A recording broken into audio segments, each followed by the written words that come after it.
भगवान ने अपनी चरण पादुका दी। प्रभु करी कृपा पावरी दीनी, सादर भरत शीश धरि। चरण पादुका को सिर पे रख के बार बार भगवान को घूम के देख रहे हैं, रोते हुए अयोध्या जा रहे। राम भक्त ले चला राम की निशानी, राम भक्त ले चला राम की निशानी। शीश पे खड़ाऊं है अखियों में पानी, शीश पे खड़ाऊं है अखियों में पानी। राम भक्त ले चला राम की निशानी, राम भक्त ले चला राम की निशानी। शीश खड़ाऊं ले चला ऐसे, शीश खड़ाऊं ले चला ऐसे। राम सिया जी संग हो जैसे, राम सिया जी संग हो जैसे।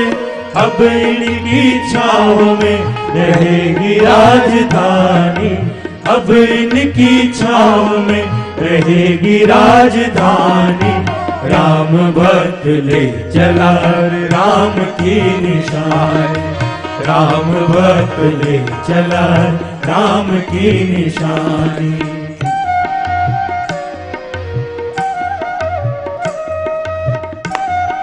आंखों से आंसू है, सिर पे भगवान की पादुका है। जय हो, जय हो।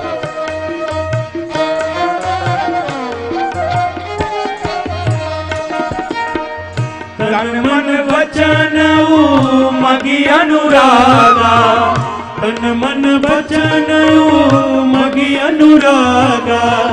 धीर धुरंधर धीरज त्यागा, धीर धुरंधर धीरज त्यागा। भावना में बह चले धीर वीर ज्ञानी, भावना में बह चले धीर वीर ज्ञानी।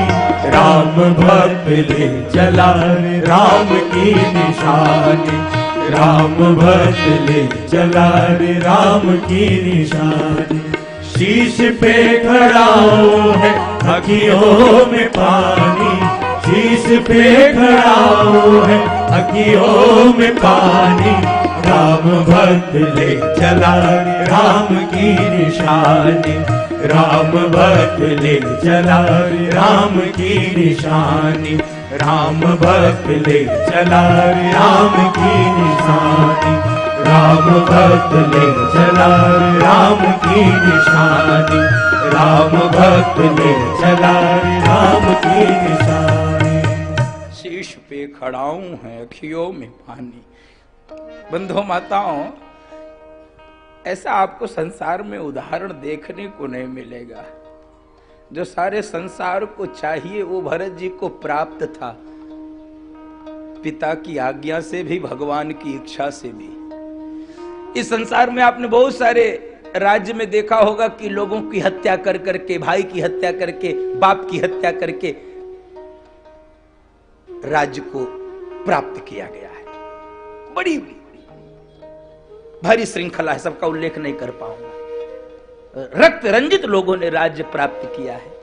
क्यों? भरत जी का चरित्र महान है बंधुओं माताओं। भरत जी को पिता की आज्ञा से, मां की इच्छा से, भैया की इच्छा से राज्य प्राप्त था। भरत जी इसलिए महान है कि भरत जी ने जो अयोध्या का राज्य उनको प्राप्त था उसको सिर से नीचे उतार दिया, भैया की जूती को अपने सिर पे रख लिया। इसलिए भरत जी का चरित्र महान है। भैया की खड़ाओं को, भाई के खड़ाओं को सिर पे रख,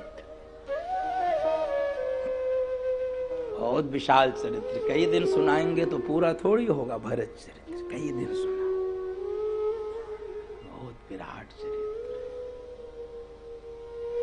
भरत जी ने आके सिंहासन पे भगवान की खड़ाओं को रखा है। नंदीग्राम में जाकर कुटिया बनाई, कल हमने सुनाया उनका नियम।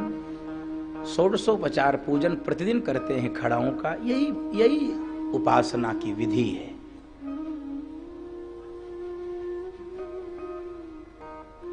और भरत जी ने भगवान की खड़ाओं को ही भगवान का प्रतिनिधि मानकर प्रतीक पूजा, सोचो कब से प्रारंभ है देश में। लोग कहते हैं ना प्रतीक क्यों पूजते हैं, मूर्ति भी प्रतीक है, ग्रंथ भी प्रतीक है। सिख धर्म के अनुयायी तो गुरु ग्रंथ साहिब को ही सब कुछ अपना मानते हैं। संघ के स्वयंसेवक परम पवित्र भगवा ध्वज को ही अपना सब कुछ मानते हैं। प्रतीक पूजा कितनी पुरानी है बंधुओं माताओं। भरत जी ने भगवान के खड़ाओं को ही भगवान का प्रतीक प्रतिनिधि समझकर 14 वर्ष तक उनकी छांव में रख के अयोध्या को चलाया है। बोल भारत भैया की, राजा रामचंद्र भगवान की। एक पूरा तो नहीं, एक पद आपको सुनाऊं। मलुक पीठ वाले महाराज जी से सुना था। भगवान भी भरत जी के लिए कितना रोते हैं। कहते हैं मेरो पल पल बीता जाए भैया, भरत बिना मेरो पल पल युग समझावे भैया। भरत बिना मेरी बिगड़ी कौन बनावे भैया। भरत बिना मेरी बिगड़ी कौन बनावे भैया। भरत बिना मेरो पल पल युग समझावे भैया। भरत बिना मेरो पल पल युग समझावे भैया। क्यों? भरत बिना पासर्वाधिकार गुरु प्रभु से नहीं प्रयोग में लावे। पासर्वाधिकार गुरु प्रभु से नहीं प्रयोग में लावे। निज रुचि को प्रभु की रुचि पर न्योछावर कर हर्षावे। निज रुचि को प्रभु की रुचि पर न्योछावर कर हर्षावे। ऐसो मैंपन कौन मिटावे भैया। भरत बिना ऐसो मैंपन कौन मिटावे भैया। भरत बिना मेरो पल पल युग समझावे भैया। भरत बिना लय अग्रज पादुका कौन सिंहासन पर पधरावे। लय अग्रज पादुका कौन सिंहासन पर पधरावे। सेवक होय के स्वयं सकल स्वामी के काज बनावे। सेवक होय के स्वयं सकल स्वामी के काज बनावे। वैभव 10 गुण को लौटावे भैया। भरत बिना वैभव 10 गुण को लौटावे भैया। भरत बिना मेरो पल पल युग समझावे भैया। भरत बिना मेरो पल पल युग समझावे भैया। आचरण बिना शीतकाल सरयू के जल में सबसे पूर्व नहावे। शीतकाल सरयू के जल में सबसे पूर्व नहावे। प्रातः मुझ अपराधी को मुख देखन नहीं पावे। प्रातः मुझ अपराधी को मुख देखन नहीं पावे। को असह्य में भाव बसावे भैया। भरत बिना को असह्य में भाव बसावे भैया। भरत बिना मेरो पल पल युग समझावे भैया। भरत बिना मेरो पल पल युग समझावे भैया। भरत बिना मेरी बिगड़ी कौन बनावे भैया। भरत बिना भैया। भरत बिना भैया। भरत बिना। बोलो भरत भैया की जय। और ऐसे पावन भरत जी का चरित्र हम सब ने श्रवण किया कल से लेकर आज तक। आइए चित्रकूट की अंतिम लीला का दर्शन करें, अरण्यकांड में प्रवेश करें।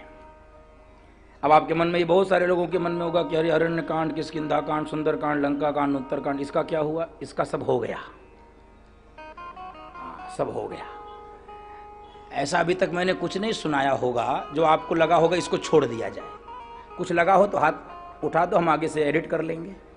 अभी तक जो भी हमने 8.5 दिन में, जो अभी 8.5 दिन, अभी तक जो कुछ भी हमने सुनाया, ऐसा कौन सा आपको उसमें लगा कि इसको निकाल दिया जाता तो भी चल जाता? कुछ नहीं लगा ना?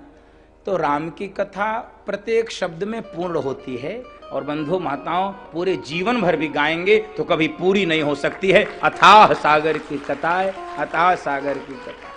और थोड़ी इसलिए भी बचा लेते हैं कि अगली बार फिर इसी बहाने बुलाओ। हाँ, हम भी सीख गए मार्केटिंग, थोड़ा ऐसा थोड़ी है।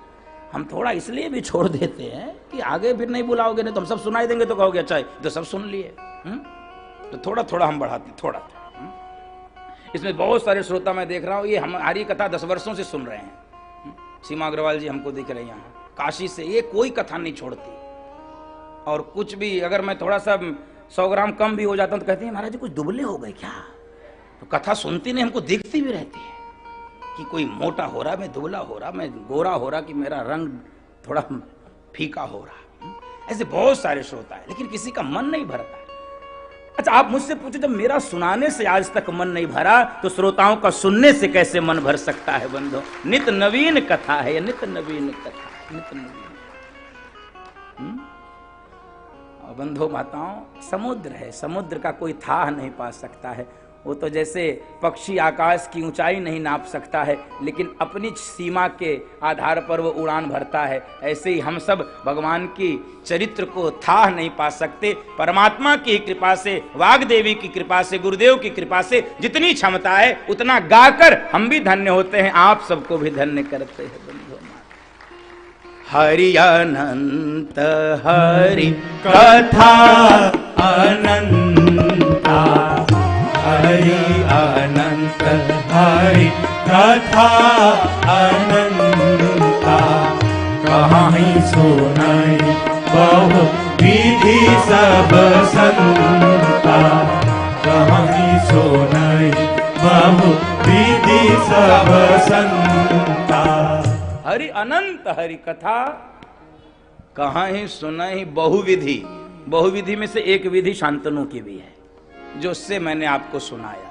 इसमें कोई कुछ निकाल नहीं सकता है कि ऐसा है। नहीं नहीं नहीं नहीं, बहुविधि गोस्वामी जी ने हम सबको स्वतंत्र कर दिया था। बहुविधि संता, किसी भी विधि से सुना सकते। एक विधि ये मेरी थी जिससे मैंने आपको कथा सुनाई। आप सबने बहुत प्रेम से सुना है, इसलिए आपके हृदय में बैठे भगवान को मैं प्रणाम करता हूँ। ऐसी भक्ति, ऐसी प्रीति आपके हृदय में बढ़ती रहे। एक बात जरूर कहूँगा, नहीं चलो बाद में कहूँगा, बाद में, अभी नहीं।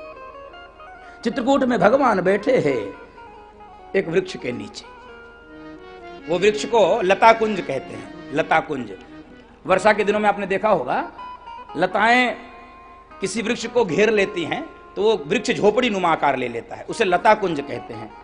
लताओं से जो कुंज बने, कुंज माने घर, लताओं से बने हुए घर को क्या कहते हैं? लता कुंज।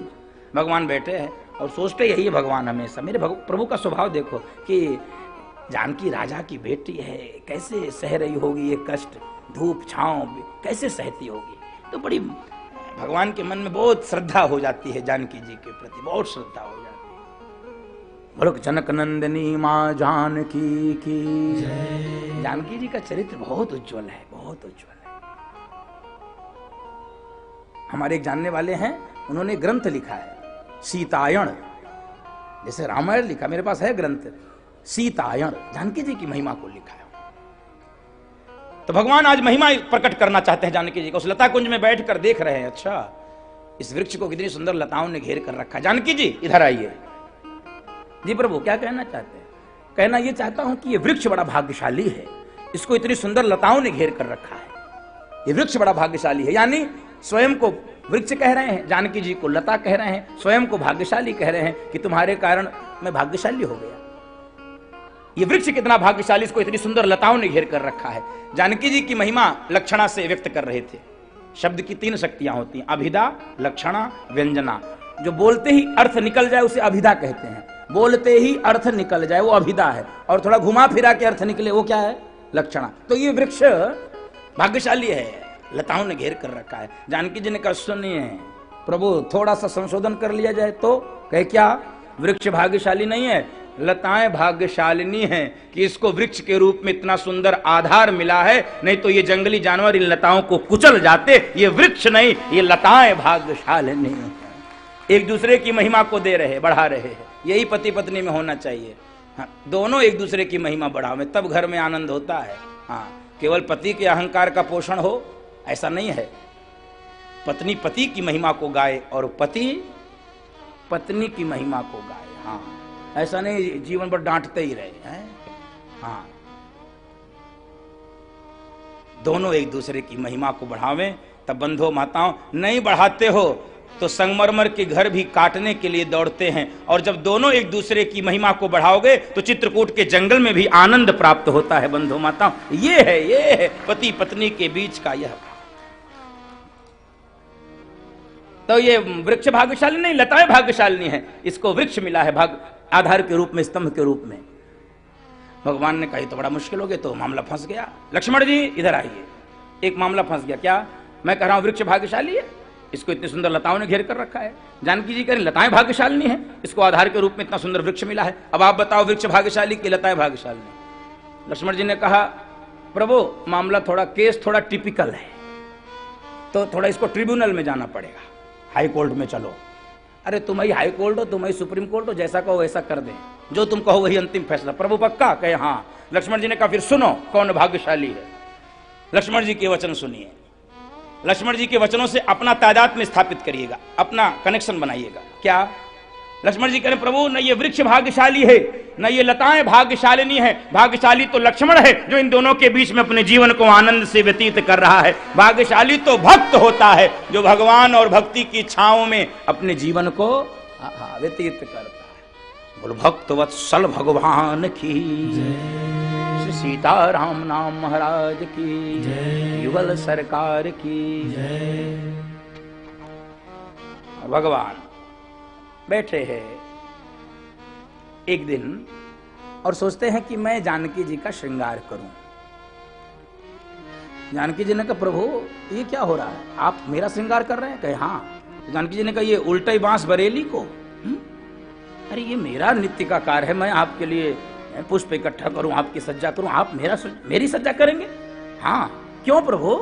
कहे जगत को एक संदेश देने के लिए। कौन सा संदेश देने के लिए?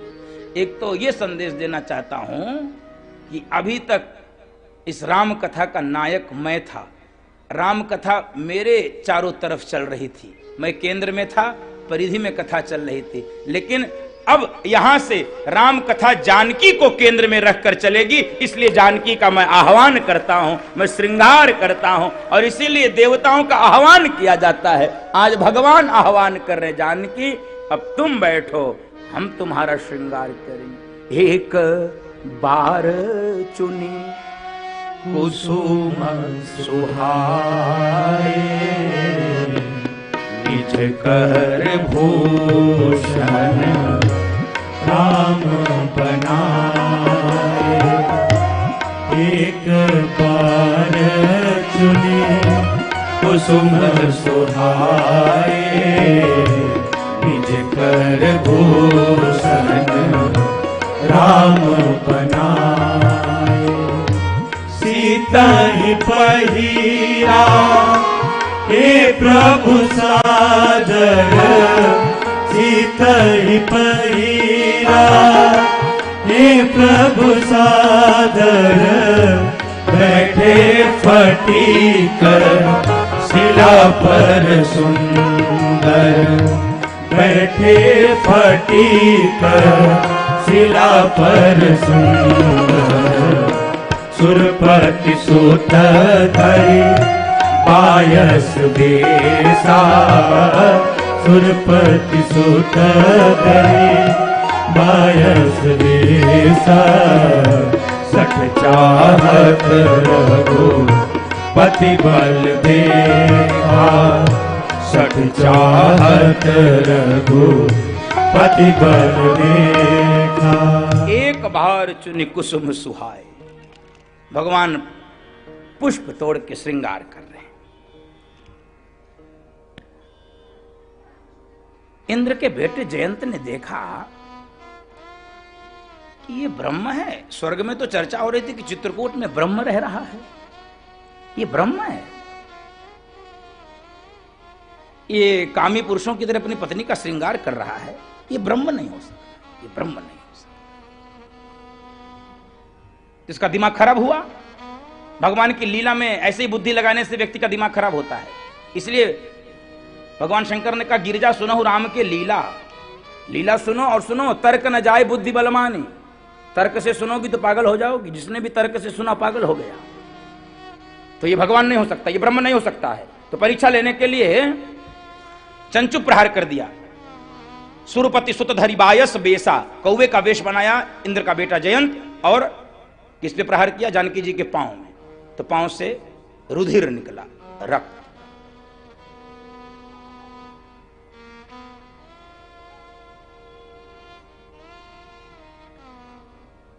भगवान ने देखा जानकी जी के पांव से रक्त। धनुष बाण था नहीं, भीतर का शौर्य जागृत था। अधर्म, अन्याय, अनीति के विरोध में प्रतिकार और प्रतिशोध करने की भावना जागृत थी।